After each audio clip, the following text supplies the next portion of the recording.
For a woman who has just been diagnosed with DCIS, the first thing to remember is how low her risk actually is.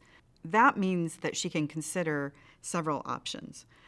Depending on her situation in life, work, family, support system, etc., she may decide she doesn't want to do anything and just watch it very closely. So DCIS has different grades of risk.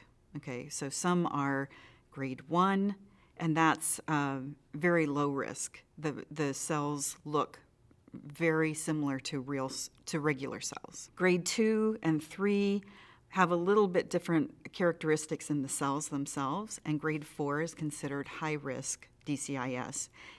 Women who have that may be at a higher risk of getting a future DCIS or a future invasive breast cancer at some time in their life. But even that is pretty low. There's different kinds of risk, right? So a woman who doesn't have any kind of breast condition has a risk of about 12%, which is about 1 in 8 women, over the period of her entire life, may develop breast cancer.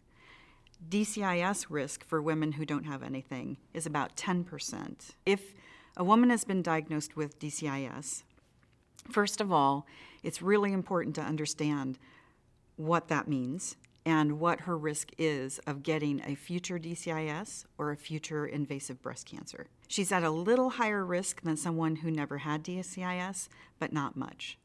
So to give you an idea of what that means, there are about 26 million women a year in the U.S. who get mammograms, okay? Out of that number, about 50,000 a year get DCIS, okay? So that's a very small percentage of women who get DCIS. And 50,000 may sound like a lot, but it's not compared to the almost 250,000 who get invasive breast cancer, okay?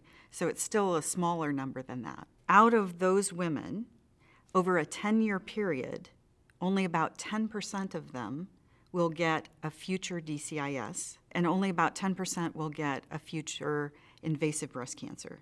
So over 8 in 10 women will never have another event, right? They'll never have another DCIS or invasive breast cancer, even though they've had DCIS. So we know something about those who might be at higher risk for getting either a future DCIS or invasive breast cancer.